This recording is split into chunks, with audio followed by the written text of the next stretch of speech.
Gandang gabi mga masters, bali ngayon po ay 4 na videos po ma-upload ko po sa aking YouTube channel. Tama nga mga masters, 4 na videos nga po ma-upload ko po. Yon, what's up mga masters? Nandito na naman tayo sa panibagong araw, panibagong kabanata na naman ang pagsasama-samahan natin ngayon guys.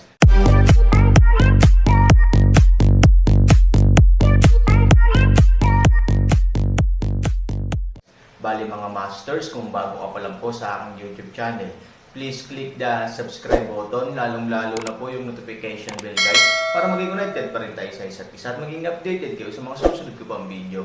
Bali mga masters, bago natin umpisahan ng kwento ay mag-shoutout po muna tayo para sa mga solid nating tagapakinig. Shout out kay Mariel Melody at shout out kay Juan Lagok. Yun na nga mga masters, no? Bali hindi na ito patagalin. In 3, 2, 1, let's go! Mga master, magbabalik tayo sa pag-upload ng 4 na videos everyday simula ngayon araw. Salamat sa solid na pagsuporta mga master.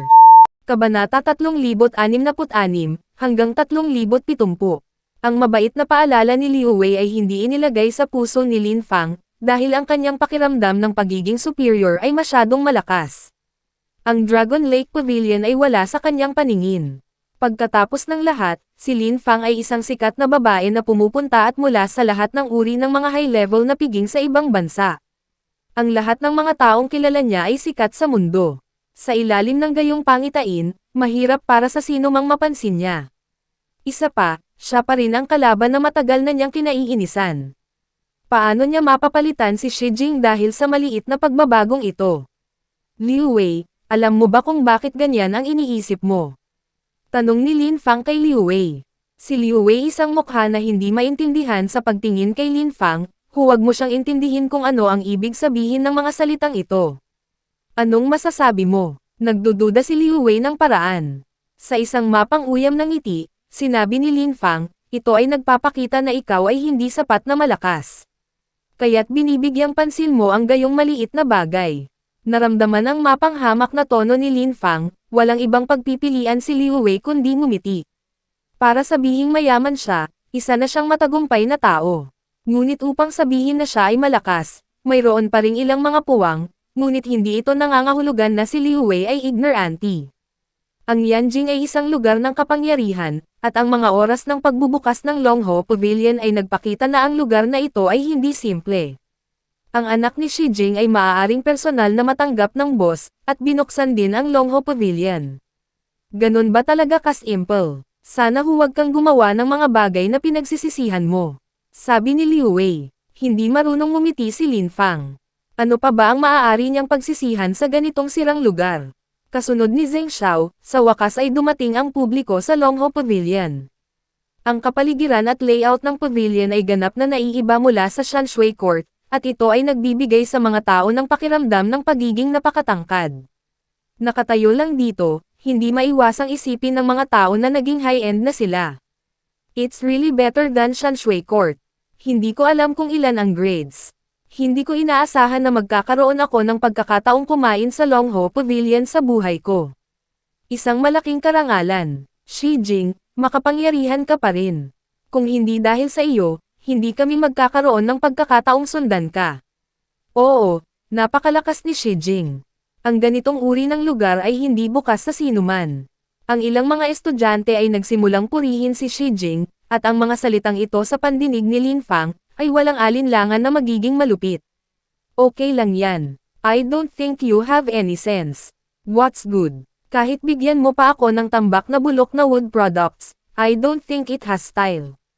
Sabi ni Lin Fang. Bilang may-ari ng Longho Villa, agad na ipinakita ni Zheng Xiao ang kanyang sama ng loob nang marinig niya ang mga salitang ito. Mga produktong bulok na kahoy, anumang bagay dito ay gawa ng mga master level ng craftsman, at lahat sila ay kwalipikado para sa auction. Sa mata ng karaniwang tao, ginto lang. Siguro para sa iyo, ang gara ang estilo.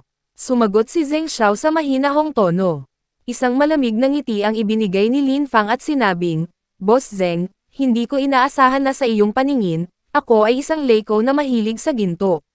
Talagang aso ka. Ang mga taong nakakasalamuha ko ay lahat ng nangungunang tao ibang bansa. Sila ang mga taong nakakaunawa sa estilo. Zheng Xiao light smile, sinabi, naiintindihan ko, ang buwan ay mas bilog sa ibang bansa, iyon ba ang kahulugan? Ito ay, walang lihim na sabi ni Lin Fang. Hindi na nagsasalita si Zheng Xiao. Para sa kanya, ang magsabi ng isa pang salita sa isang babaeng tulad ni Lin Fang ay upang mapababa ang kanyang panlasa. Nang dumating siya sa Aaron, sinabi ni Zheng Xiao, Mr. Aaron, hiniling ko sa kusina na ihanda ang pinakamataas na pamantayang piging. Mangyaring maghintay ng ilang sandali. Okay, may magandang laruin, at hindi ako nagmamadaling kumain. May sinabi si Aaron na ikinagulat ng lahat.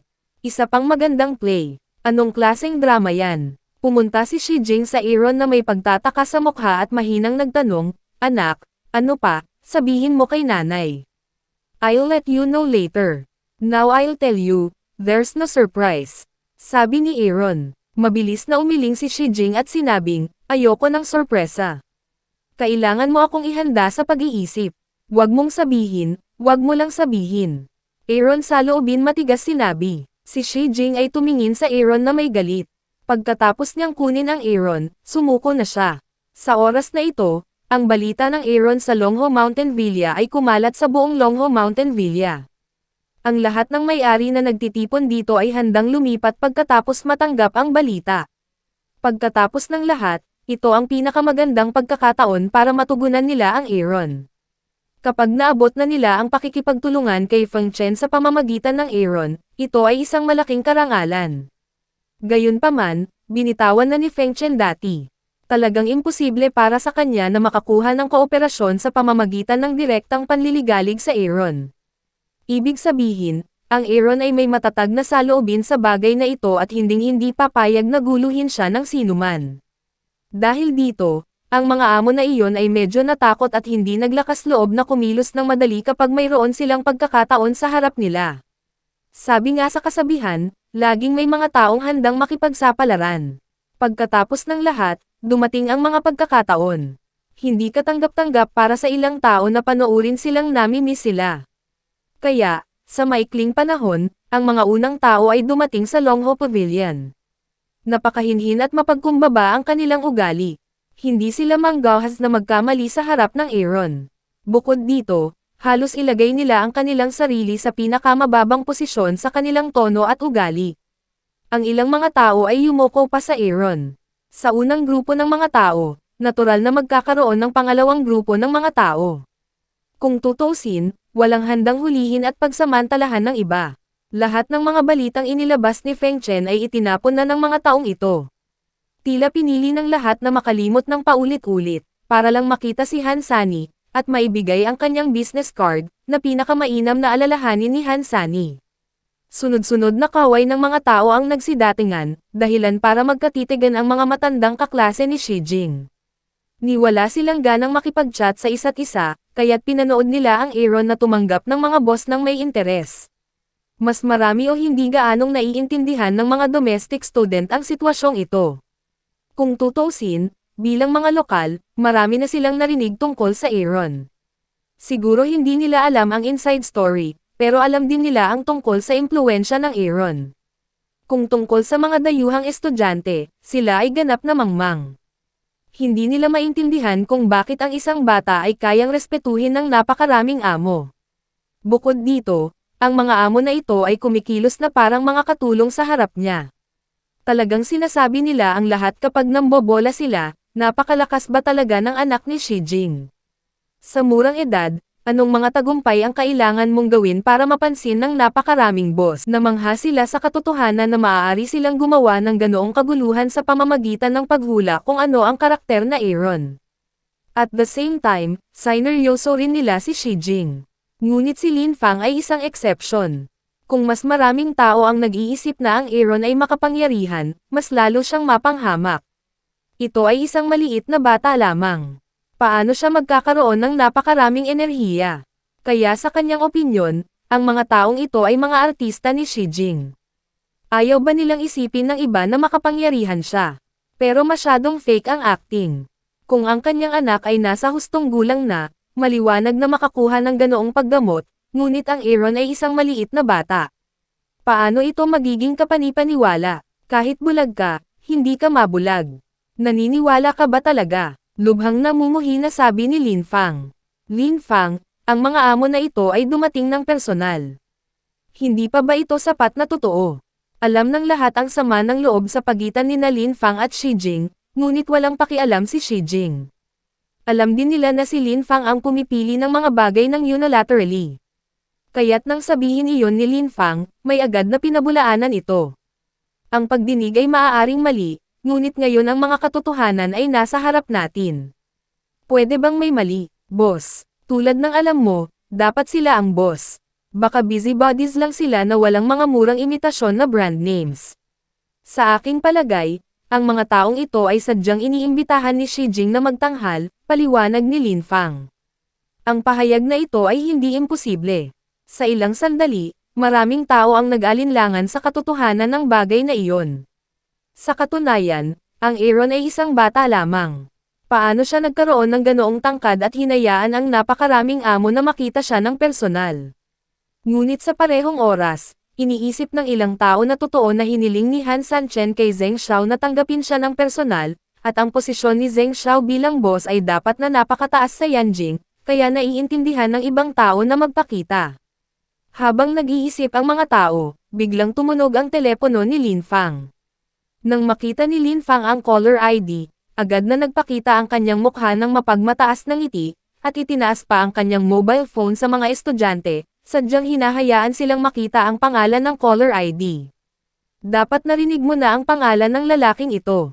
Dapat siya ang ika-17 na tao sa World Wealth List ngayon. Dahil doon, agad na pinindot ni Lin Fang ang answer button. Bagamat kaya niyang magpakitang gilas sa harap ng mga estudyante, hindi siya nang ahas na magantala ng masyadong matagal para sa ganoong kalaking tawag. Kung sakaling maghang ang kabilang partido, maaaring hindi niya ito makontak sa buong buhay niya. Gayunpaman, ang ekspresyon ni Lin Fang ay agad na nagbago pagkatapos na konektado ang telepono. Ang kabilang partido ay may dalawang pangungusap lamang, hindi inamin ang relasyon sa kanya, at ipinaalala sa kanya na maging isang mababangki na tao. Dahil sa ganitong sitwasyon, medyo nalilito si Lin Fang.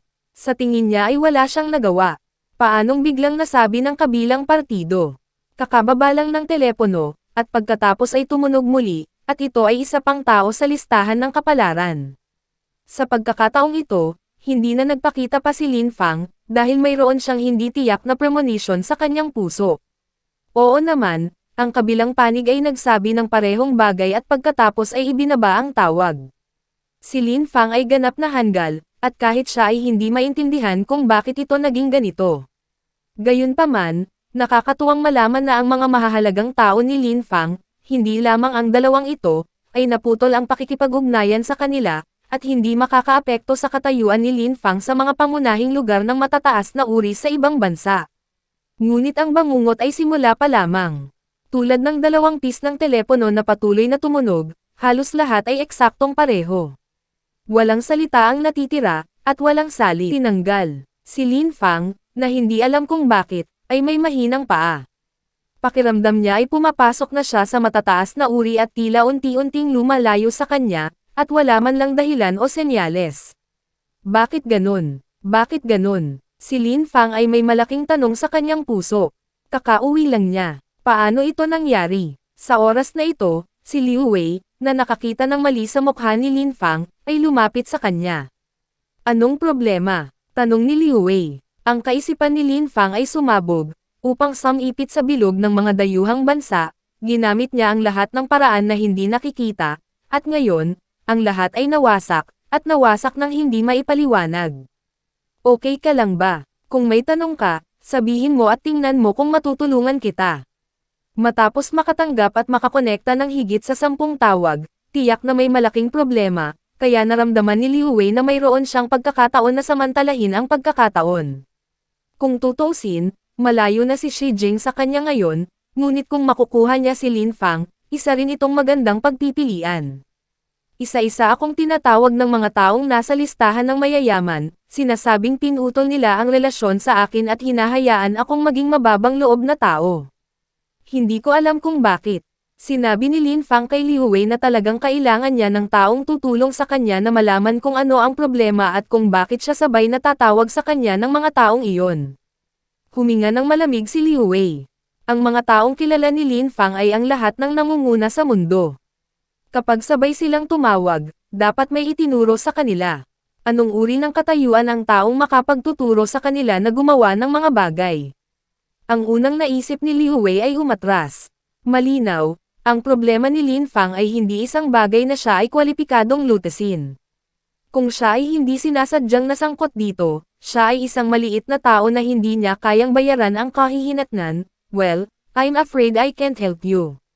Sa gayon, plano ni Liu Wei na lumayo kay Lin Fang para maramdaman niyang ligtas siya. Ngunit hinawakan ni Lin Fang ang kamay ni Liu Wei.